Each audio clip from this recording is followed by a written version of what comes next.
कक्षा 10 की गणित की ऑनलाइन क्लास में एक बार फिर से आपका स्वागत है। हम कर रहे हैं सेक्शन फॉर्मूला एक्सरसाइज 7.2 पढ़ रहे हैं। 7.2 में एक प्रश्न क्या 9 है, इसको हम करेंगे। बिंदुओं ए और बी को जोड़ने वाले रेखाखंड, ए और बी को जोड़ने वाला रेखाखंड ये है। ए बी को 4 बराबर भागों में विभाजित करने वाले बिंदुओं के निर्देशांक ज्ञात कीजिए। कल मैंने आपको एक प्रश्न कराया था, प्रश्न नंबर 2, समत्रिभाजित यानी 3 बराबर भागों में बांटना है, वो कराया था। तो इसी प्रकार ये 4 बराबर भागों में विभाजित करना है, तो इनको इन बिंदुओं के निर्देशांक हमें ज्ञात करना है। तो अगर 3 बराबर भागों में बांटने के लिए मैंने आपको बताया था कि बीच में 2 बिंदु आएंगे, तो 4 बराबर भागों में बांटना है तो 3 बिंदु आएंगे। तो सबसे पहले मैं एक काम करता हूँ, इसको 2 बराबर भागों में बांटता हूँ।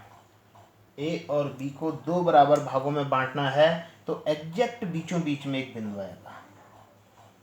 इस बिंदु को मैंने नाम दे दिया Q। फिर हमें बांटना है इसको 4 बराबर भागों में, तो जो इधर का आधा भाग हो गया है, उस आधे भाग को हम 2 बराबर भागों में बांट देंगे। इसको नाम दे दिया P। और इधर का जो आधा भाग है, इसको भी 2 बराबर इक्वल पार्ट में बांट देंगे R। तो अब आप देख लो 4 इक्वल पार्ट हो गए, एक पार्ट, दूसरा पार्ट, तीसरा पार्ट और चौथा पार्ट। 4 बराबर भाग हो गए हैं। तो मैंने सबसे पहले बिंदु Q को किया, यानी कि इसके 2 बराबर भाग के बिंदु Q को ज्वाइन न बिंदु Q की स्थिति दिखाई आपको। तो आप देख लो जो बिंदु Q मैंने बताया था इस पूरे रेखाखंड के बीचों बीच में है, तो सबसे पहले हम बिंदु Q के ही निर्देशांक ज्ञात करेंगे। आप देख लो जो बिंदु Q है वो रेखाखंड AB का मध्य बिंदु है, मिड पॉइंट है। तो हम मिड पॉइंट से Q के निर्देशांक को निकाल लेंगे। तो बिंदु Q के निर्देशांक क्या हो जाएंगे? A और B का मध्य बिंदु। मैंने लिखा बिंदु Q AB का मध्य बिंदु है, तो Q के निर्देशांक x1 प्लस x2, x1 है -2 प्लस x2 है 2 बट्टे 2, y1 प्लस y2 8 बट्टे 2। डायरेक्टली मैं लिख रहा हूँ -2 प्लस 2 0, 0/2 0, 8 और 2 10, 10 बट्टे 2 5। तो बिंदु Q के निर्देशांक आपके आ गए 0,5। और उसके बाद आपने ध्यान दिया, मैंने बिंदु P की स्थिति दिखाई थी, बिंदु P को मैंने दर्शाया था। तो बिंदु जो P है वो एग्जैक्ट A और Q के बीचों बीच में आ रहा है। तो हम लिख सकते हैं इसी प्रकार बिंदु Q, बिंदु P किसका मध्य बिंदु हो रहा है? AQ का, AQ का मध्य बिंदु है। मध्य बिंदु है, तो हमें तो अतः बिंदु किसके निर्देशांक? P के निर्देशांक, P के निर्देशांक हम निकालेंगे। तो वही मध्य बिंदु से निकाल देंगे। विभाजन सूत्र की यहाँ पर जरूरत ही नहीं, जो m1 x2 n2 x1 उसकी जरूरत नहीं है, उससे भी बन जाता। लेकिन उससे भी सरल तरीका हमारा ये है। अगर हम उससे मिलाते बनाते तो बिंदु जो P है ये इस पूरे रेखाखंड को 1:3 के अनुपात में बांटता, उससे भी बन जाता। लेकिन मुझे लगता है कि ये ज़्यादा इजी मेथड है। तो बिंदु P के निर्देशांक हो जाएंगे, A और Q का मध्य बिंदु है, तो x1 प्लस x2, x1 है -2 प्लस x2 है 0/2, y1 2 प्लस 5, y1 2 है, y2 5 है, क्योंकि इसका और इसका मध्य बिंदु, अब हम इन दोनों का मध्य बिंदु निकालना है, P है 2। तो हो जाएगा -2 प्लस 0 -2/2, माइनस का 1, 2 प्लस 5 7/2। तो हो जाएगा बिंदु P के निर्देशांक हमारे आ गए हैं। इसी प्रकार हम बिंदु R के निर्देशांक निकालेंगे। और आप चित्र से देख रहे हो जो बिंदु R है वो Q और B का मध्य बिंदु है। तो बिंदु R के निर्देशांक भी हम इन दोनों के बेस पर इससे आगे निकाल लेंगे।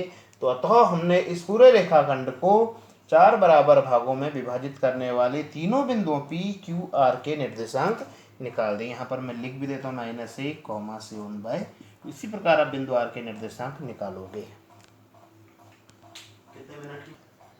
प्रश्नावली 7.2 में आपका जो लास्ट क्वेश्चन है, अंतिम क्वेश्चन है, एक समचतुर्भुज का क्षेत्रफल ज्ञात कीजिए जिसके शीर्ष इसी क्रम में 3,0, 4,5, -1,4 और -2,1 है।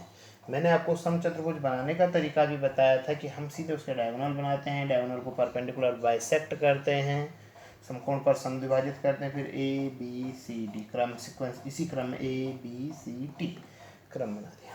और हमें समचतुर्भुज का क्षेत्रफल ज्ञात करना है। क्लास 8th में आपने भी पढ़ा था, क्लास 9th में भी पढ़ा था कि समचतुर्भुज का क्षेत्रफल बराबर 1/2 गुणा विकर्णों का गुणनफल, यानी कि 1/2 गुणा पहला विकर्ण गुणा दूसरा विकर्ण डायगोनल। तो यानी कि इसका विकर्ण हो जाएगा रोम्बस का 1/2 गुणा फर्स्ट विकर्ण है आपका AC और सेकंड विकर्ण आपका BD, यानी कि पहले विकर्ण की लंबाई AC हमें ज्ञात करनी है, AC ज्ञात करनी है और BD हमें ज्ञात करनी है। तो AC हम सबसे पहले निकाल लेंगे अलग से, BD निकाल देंगे और लास्ट में वैल्यू यहाँ पर रखेंगे। AC हम निकालेंगे यानी पहला विकर्ण AC निकालेंगे, मीन्स A और B के बीच की दूरी, डिस्टेंस फॉर्मूला हम अप्लाइड करेंगे। मैंने आपको पहले भी बताया था कि दूरी सूत्र आप पढ़ोगे उसका अप्लाई 7.2 में भी होगा।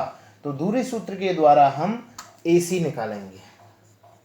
AC का मतलब दो बिंदुओं A और C के बीच की दूरी। तो मैंने आपको बताया था x1 y1 x2 y2, ये आप खुद अपने माइंड में समझ लोगे। x1 है 3 और x2 है -1। तो x1 यानी कि 3 माइनस x2 यानी कि -1 प्लस y1 0 माइनस y2 4, वर्गमूल 3 और 1 4, 4 का वर्ग 16, 0 -4 एंड -4 का वर्ग भी 16, यानी कि वर्गमूल 32।